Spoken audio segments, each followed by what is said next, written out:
Hi, this is Joby Provido, and you're listening to Contemplating the Rosary, where we talk about how to pray the Holy Rosary even better. In 104 episodes, over 4 seasons, we will explore a method of how to say the Rosary the way Pope St. John Paul II, Pope Paul VI, and other Rosary advocates recommend, and that's by contemplating the mysteries while we say the Our Father, Hail Mary, and Glory Be. This podcast is based on the book Beyond the Veil, Contemplating the Mysteries of the Holy Rosary, available at Lazada in the Philippines and in print or Kindle on Amazon wherever you are. Visit kindlingspress.com for more information and where you can read and download the episode guide.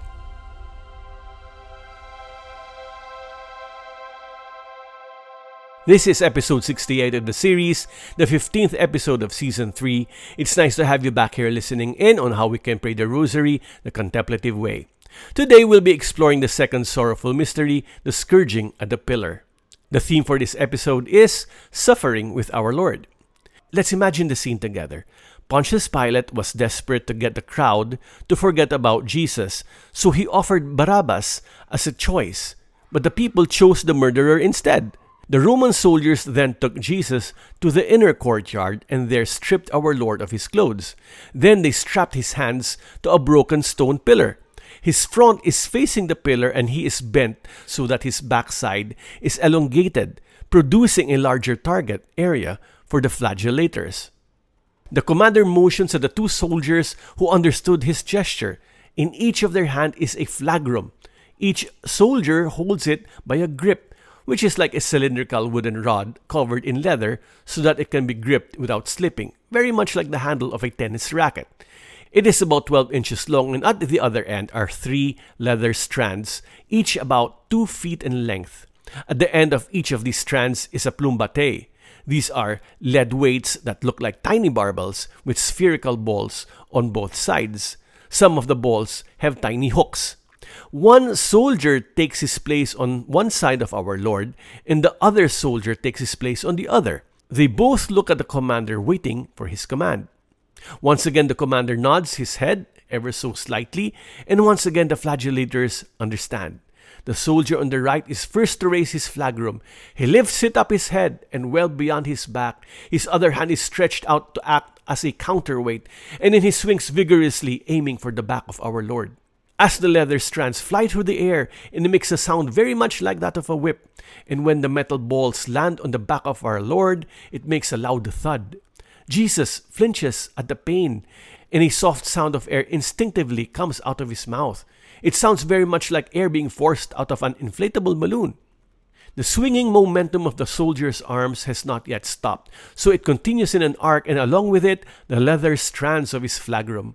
As the plumbate are being dragged because of this, the hooks in some of the balls dig into the flesh of our Lord and rip it open. Some flesh continues to stick to the metal hooks and eventually is torn away. Blood quickly forms and fills up the ripped and torn flesh of our Lord. Another soldier starts the count and shouts, "Unus!" The soldier on the other side raises his flagrum in a similar manner and aims for the spot that was just hit by the other soldier. The plumbate hits the mark exactly where the soldier was aiming for, and it hits the bloody, torn flesh of Christ. As the barbells make contact with the blood, it splatters in all directions. Then in the place of the blood, new wounds are created. Our Lord winces in pain again. And the soldier in charge of counting shouts, "Duo!" The punishment continues, and the soldiers target every part of Christ's body, his arms, his thighs, his shins, and the other soldier shouts, "Quattordecim." Sometimes the flagellator allows the leather straps to curve around the side of Christ's body so that the metal ball hits the front side of our Lord. Our Lord makes no sound of protest. He accepts it like a quiet lamb going to its death. The soldier in charge of the count shouts, "Triginta." How long, you ask yourself, will this last? Are they going to max out the number of lashes just within an inch of his death?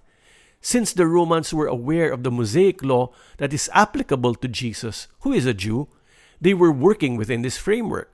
Now, 2 laws regarding lashes were used to determine the maximum number of lashes. According to Moses, the maximum number of lashes is 40. But the halakha, a body of Jewish religious laws, specifies that lashes are to be given in sets of 3. So using these two rules, the maximum number any Jew can receive is 39. And one last time, the body of our Lord twitches in pain when the flagrum tears out the flesh from his back. The counting soldier shouts, "Trginta novem." It is over. The flagellators themselves are exhausted. They have blood splattered on their faces and on their uniforms. When they inspect the flagrum, all the leather strands are dripping blood. The punishment of our Lord at the hands of the Roman soldiers was beyond cruel. He had not done anything to warrant a single lash, and yet they gave him the maximum tolerable amount that is reserved for the worst criminals. When we look at our Lord, his back is almost unrecognizable as a human's backside. Everything is red and bleeding, from the shoulders to the waist, to the buttocks, thighs, calves, and even the feet. Everything is raw. Everything is tattered. His energy is almost drained. He probably could no longer stand. Why would Christ, who is an all-powerful God, allow this? It is because, as Pope Benedict XVI tells us, Christ's passion is a cosmic liturgy that would restore humanity's relationship with God. On the Day of Atonement, when the high priest offers sacrifices in the temple, the slaying of the victim is done by the temple servants. In this universal ritual, Christ is both high priest and sacrificial victim. He does not kill himself, or it would be suicide. Instead, he allows himself to be the eternal oblation under the hands of his torturers. In the previous episode, we said that the blood that came from the skin of our Lord in the agony in the garden is most likely the bursting of the tiny blood vessels. And when this happens, the skin becomes very sensitive. We need to imagine that if the scourging is already painful to imagine, the pain must have been more than normal because the skin of our Lord had become sensitive. And again, we should wonder, why would God increase his suffering? Maybe the answer is that Christ is amassing a bottomless treasury of merit from which humankind can draw. Again, our King does this for us. When we imagine this mystery, let's join our suffering with every blow Christ receives.